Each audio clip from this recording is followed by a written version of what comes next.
Shalom adik-adik, apa kabarnya? Kali ini berharap kita semua dalam keadaan sehat ya adik-adik. Ya adik-adik, kita bersyukur ya Tuhan Yesus selalu memberikan sukacita. Tuhan Yesus selalu ada bagi kita. Karena itu kali ini mengajak kita semua bernyanyi halo halo, hello hello, ola ola.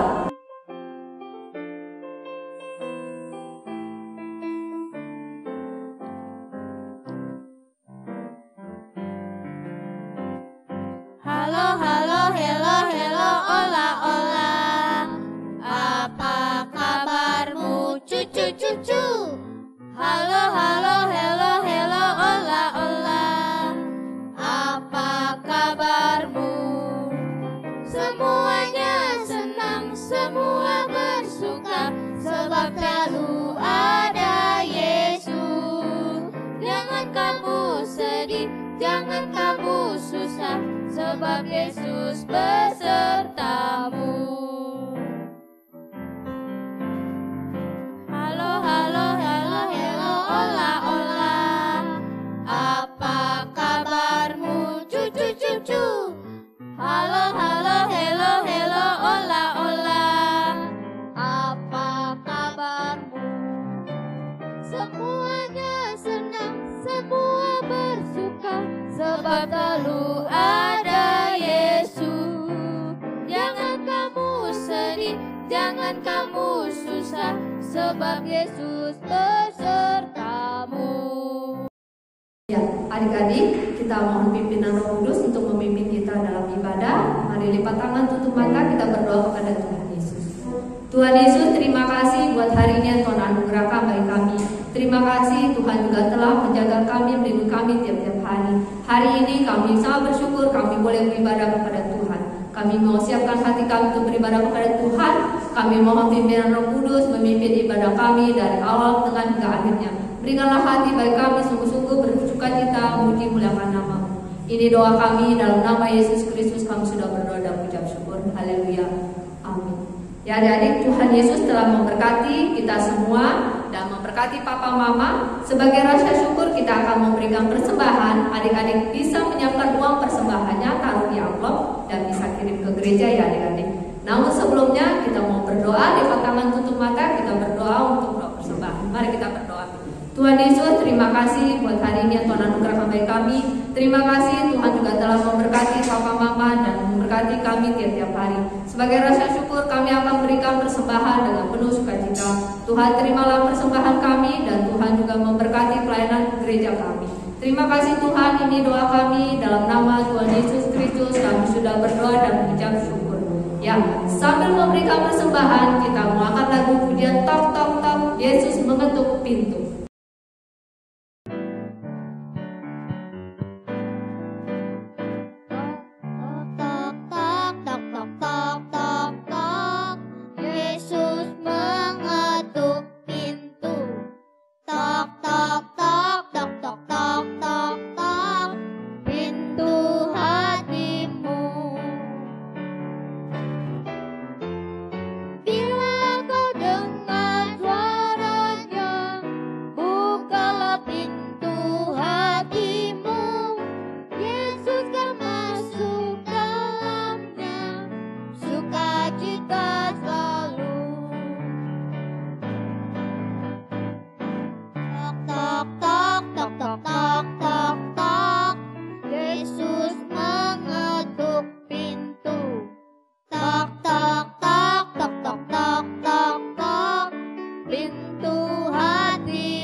Adik-adik, kita akan menyembah Tuhan, kita siapkan hati kita dengan sikap yang hormat. Karena itu kali ini mudah semuanya bangkit berdiri dan tangan kanannya diangkat ketika menyembah Tuhan ya.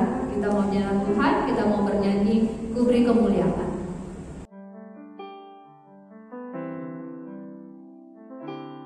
Ku beri kemuliaan dan hormat angkat suara pujian, ku agungkan namamu, ku beri kemuliaan dan hormat.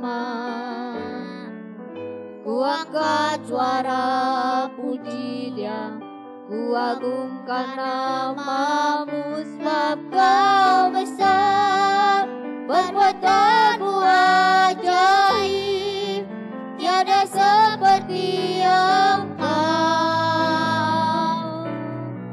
tiada seperti Engkau, sebab kau besar, perbuatanmu ajaib, tiada seperti Engkau,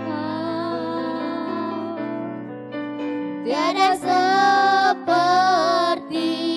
Engkau.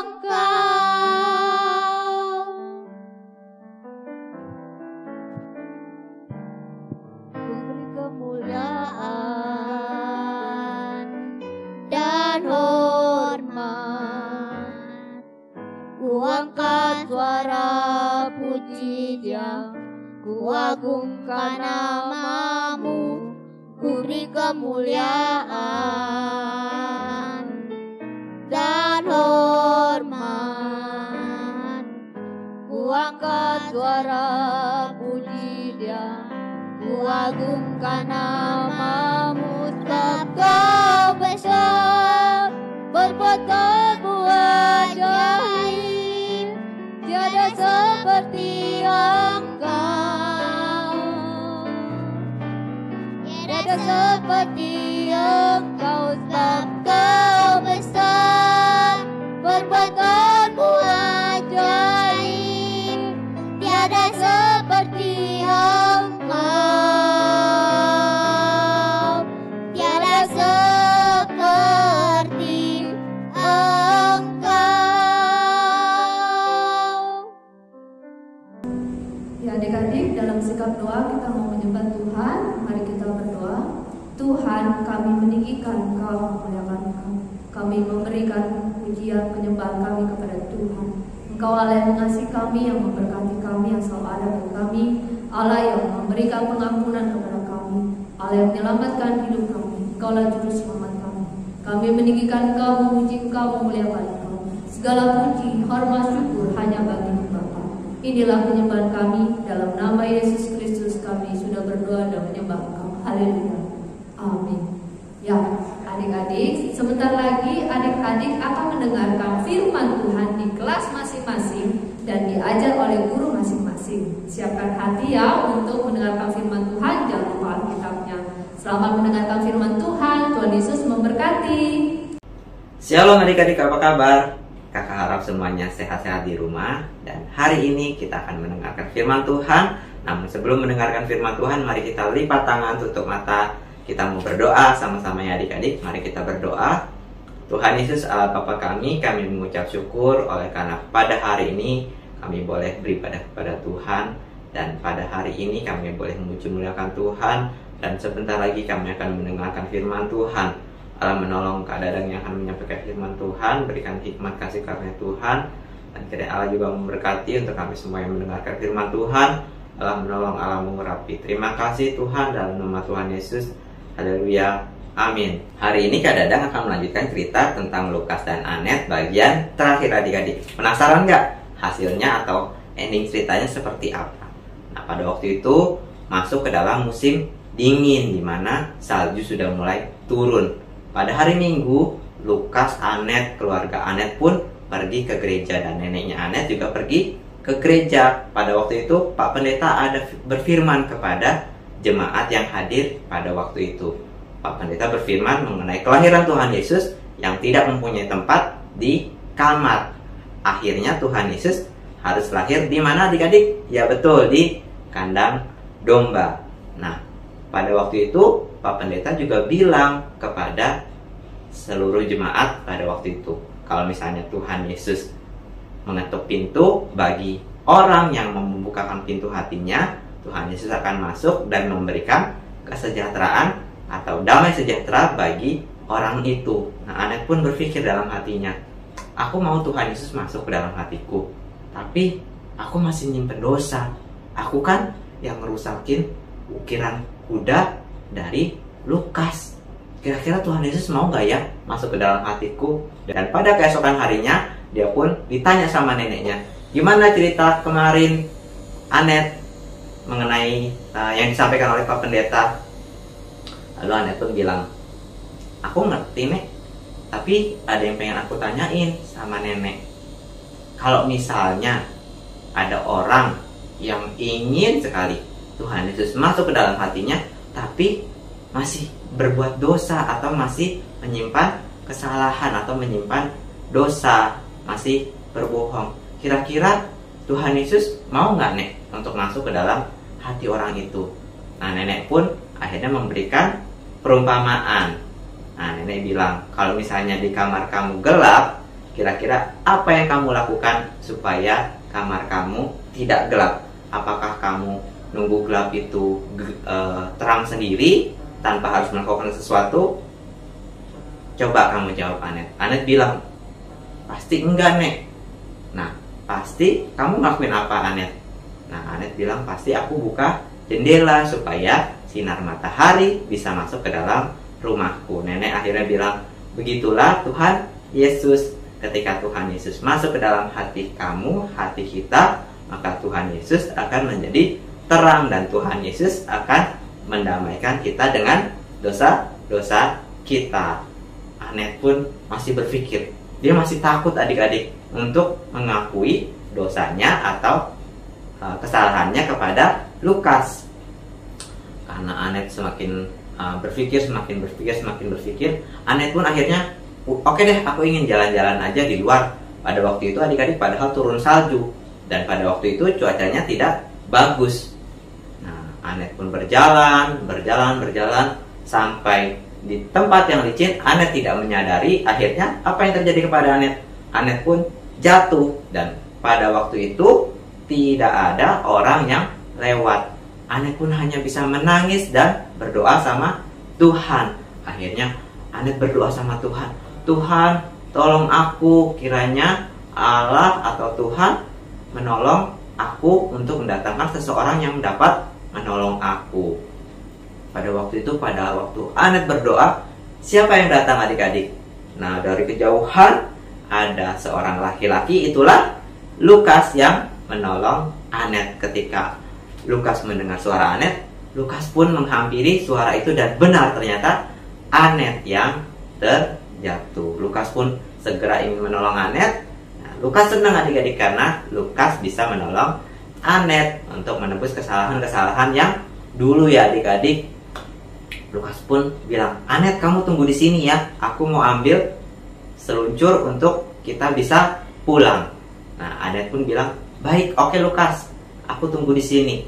Nah, Lukas pun pergi untuk mengambil seluncur, dan Anet pun bersyukur sama Tuhan dan berdoa sama Tuhan, mengucap syukur bahwasanya Tuhan sudah menolong dia melalui Lukas. Dan ketika Lukas datang, akhirnya Lukas membawa Anet, dan disitulah akhirnya Anet mengakui kesalahannya kepada Lukas. Anet akhirnya bilang, Lukas, sebenarnya yang menghancurkan patung kudamu itu bukan kucing, tapi aku meminta maaf sama kamu. Lukas pun akhirnya nggak marah adik-adik. Lukas cuma bilang, iya, nggak apa-apa Anet, aku ngerti kok. Luar biasa ya Lukas. Jadi Lukas nggak marah sama sekali sama Anet. Dan disitulah Anet merasa terhibur, merasa lega karena dia sudah mengakui dosanya kepada Lukas. Pada malam itu Lukas diajak makan sama keluarga Anet, sama nenek, sama papanya, sama Anet, dan juga sama Dani adik-adik. Nah, ketika Lukas makan, dan setelah selesai makan, Lukas pun kembali ke rumahnya. Di rumahnya akhirnya Lukas membaca firman Tuhan, membaca Alkitab. Tahu nggak adik-adik, Alkitabnya itu sudah berdebu adik-adik. Nah, Lukas pun mencari ayat firman Tuhan. Dan ketika ia membaca firman Tuhan, Lukas menemukan ketenangan hati adik-adik. Nah, ketika Lukas sudah menyelesaikan firman Tuhan, sudah membaca firman Tuhan melalui Alkitab, Lukas pun turun dan bertemu dengan kakaknya. Ada yang ingat kakaknya namanya siapa? Betul, kakaknya namanya Mary. Dan kakaknya bercerita kepada Lukas ketika mereka makan malam bahwasanya kakaknya bertemu dengan dokter yang hebat namanya Dokter Gifford. Dia bisa menyembuhkan kaki orang yang tidak bisa berjalan. Dan ketika itu Lukas terpikir akan Dani, adik-adik. Nah, Lukas tanya sama kakaknya, di mana Dokter Gifford itu tinggal? Aku ingin ke sana. Kakaknya Mary bilang, Dokter Gifford besok pagi sudah akan berangkat ke kota lain. Kamu nggak mungkin bisa ketemu sama dia. Dan Dokter Gifford itu bayarannya mahal. Kamu emang punya uang? Lalu kata Lukas tanpa berpikir panjang, aku pokoknya mau ketemu sama Dokter Gifford. Dan pada malam itu juga akhirnya Lukas pergi menemui Dokter Gifford. Namun sebelum menemui Dokter Gifford, Lukas pergi ke sahabatnya Pak Tua untuk meminta uang kepada Pak Tua. Dan Pak Tua pun bertanya, untuk apa kamu uang sebanyak ini? Nah, Lukas bilang, aku mau mengobati Dani supaya kakinya bisa sembuh. Dan aku mau ketemu sama Dokter Gifford. Nah, Pak Tua ini heran adik-adik dan terkejut. Tapi tanpa bilang apa-apa sama Lukas, Pak Tua ini memberikan uangnya. Ini, namun ada satu syarat. Kamu nggak boleh kasih tahu dari mana kamu dapat uang ini ya kepada Dokter Gifford. Lalu kata si Lukas, gimana ceritanya aku bisa ngomong aku dapat uang dari mana? Aku kan nggak tahu nama kamu. Nah, akhirnya Lukas pun pergi untuk bertemu dengan Dokter Gifford. Nah, pada waktu itu badai salju adik-adik, dan Lukas juga sebenarnya agak sedikit takut, tapi Lukas meyakinkan dirinya. Lukas berdoa sama Tuhan bahwa Lukas yakin Tuhan akan menolong perjalanan Lukas. Nah, Tuhan akhirnya menolong perjalanan Lukas, dan Lukas pun sampai di tempat Dokter Gifford menginap. Karena Lukas kelelahan, Lukas pun pingsan, dan akhirnya Lukas ditolong oleh penjaga penginapan tersebut. Lukas pun bertemu dengan siapa adik-adik? Dengan betul Dokter Gifford. Nah, Dokter Gifford ini tanya dari mana Lukas dan apa tujuan Lukas. Lukas pun menceritakan bahwa ia ingin menolong temannya Dani yang kakinya sedang sakit. Nah, karena Dokter Gifford melihat keberanian Lukas, perjuangan Lukas, akhirnya Dokter Gifford mau untuk menolong Dani. Akhirnya Dani pun bertemu dengan Dokter Gifford, dan Dokter Gifford bilang bahwa Dani bisa disembuhkan, namun butuh waktu yang tidak sedikit, butuh waktu berbulan-bulan supaya Dani bisa berjalan normal kembali. Si Dokter Gifford bilang sama Lukas, kamu dapat dari mana uang sebanyak ini untuk bisa membayar jasaku? Nah, Lukas akhirnya bilang, aku punya sahabat Pak Tua yang memberikan aku uang. Dokter Gifford tanya, di mana rumah Pak Tua itu? Aku ingin bertemu dengan Pak Tua itu. Nah, akhirnya Lukas mengantarkan ke rumah Pak Tua itu bersama dengan Dokter Gifford. Nah, Dokter Gifford dan Pak Tua bertemu adik-adik. Kira-kira apa yang terjadi? Ternyata Pak Tua ini adalah ayahnya dari Dokter Gifford, dan Dokter Gifford ini adalah anak dari Pak Tua. Nah, Pak Tua sangat senang sampai akhirnya Pak Tua menangis karena bisa bertemu dengan anaknya Dokter Gifford, dan Dokter Gifford pun juga ikut senang karena bisa bertemu dengan ayahnya. Nah, setelah selesai, akhirnya Dokter Gifford membawa Dani untuk dapat diobati dengan baik, dan selama berbulan-bulan Lukas pun membantu nenek dan juga keluarga Anet untuk dapat mengerjakan pekerjaan rumah. Jadi Lukas semakin hari semakin dekat dengan keluarga Anet ya adik-adik, menjadi akrab dengan keluarga Anet. Begitupun Lukas juga menjadi akrab, menjadi teman baik bagi Anet. Dan pada akhirnya tiba di mana Dani akhirnya dijemput, karena pada hari itu Dani rencana akan kembali ke rumahnya di daerah Swiss ya adik-adik. Nah, pada waktu itu stasiun kereta dipenuhi oleh orang karena orang-orang ingin melihat bagaimana Dani bisa berjalan kembali. Dan pada waktu itu semua orang senang karena Dani akhirnya bisa berjalan kembali. Dan Lukas pun juga senang karena Dani bisa kembali berjalan normal, adik-adik. Oke, ceritanya sampai di sini. Nah, aplikasi yang bisa kita terapkan di dalam kehidupan kita. Yang pertama, sama seperti Anet, mungkin adik-adik ada yang berbuat dosa, ada yang bohong, ada yang mencuri, ada yang melawan orang tua, dan dosa-dosa lainnya ya adik-adik. Nah, adik-adik, kalau misalnya adik-adik mau Tuhan masuk ke dalam hati adik-adik, adik-adik harus berdoa sama Tuhan dan meminta ampun sama Tuhan, sama seperti Anet yang mau mengakui dosanya, dan Tuhan pun akhirnya memberikan kelegaan hati bagi Anet ya adik-adik. Dan yang kedua, sama seperti Lukas akhirnya belajar untuk berdoa dan taat dan percaya kepada Tuhan. Sama seperti adik-adik, kalau adik-adik ingin sesuatu yang adik-adik doakan dengan sungguh-sungguh, yakin dan percaya, Tuhan pasti akan menjawab doa adik-adik. Dan juga belajar dari Anet dan Lukas, di mana awalnya mereka musuhan adik-adik, tapi pada waktu Tuhan mereka akhirnya berteman. Jadi adik-adik juga kalau misalnya punya musuh di kelas, di lingkungan sekolah, di lingkungan rumah, atau teman bermain, nah ingat adik-adik, selalu belajar untuk mengampuni. Sama seperti Lukas juga yang belajar untuk mengampuni kesalahan Anet. Demikian pula dengan Anet yang belajar untuk menerima kesalahan Lukas yang sudah terjadi. Adik-adik mau ya seperti Lukas dan Anet, mereka saling mengampuni dan akhirnya mereka saling mengasihi satu dengan yang lainnya. Ada ayat firman Tuhan yang adik-adik boleh hafalkan di rumah, diambil dari 1 Yohanes 4 ayat 7 bagian A. Saudara-saudaraku yang kekasih, marilah kita saling mengasihi, sebab kasih itu berasal dari Allah. Sekali lagi ya, 1 Yohanes 4 ayat 7 bagian A. Saudara-saudaraku yang kekasih, marilah kita saling mengasihi, sebab kasih itu berasal dari Allah. Oke adik-adik, mari kita semua saling mengasihi.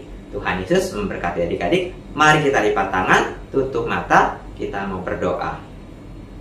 Tuhan Yesus Allah Bapa kami mengucap syukur oleh karena hari ini kami boleh mendengarkan firman Tuhan, bagaimana Lukas dan Anet akhirnya menjadi sahabat Tuhan, dan kiranya Allah memberkati kami dapat menerima Tuhan Yesus dalam hati kami dapat mengakui dosa-dosa kami, pelanggaran-pelanggaran kami. Tuhan Allah memberkati kami semua Tuhan, dalam sekolah berikan kami kecerdasan, kepintaran.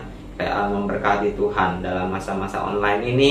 Kiranya Allah memberikan kami kerajinan untuk dapat mengerjakan tugas yang diberikan oleh guru-guru kami Tuhan, dan kiranya kami tiap-tiap hari membaca mendengar firman Tuhan, berdoa kepada Tuhan. Kiranya Allah menolong Tuhan. Dalam nama Tuhan Yesus kami sudah berdoa. Haleluya. Amin. Selamat hari Minggu kepada adik-adik semua. Tuhan Yesus memberkati kalian semua.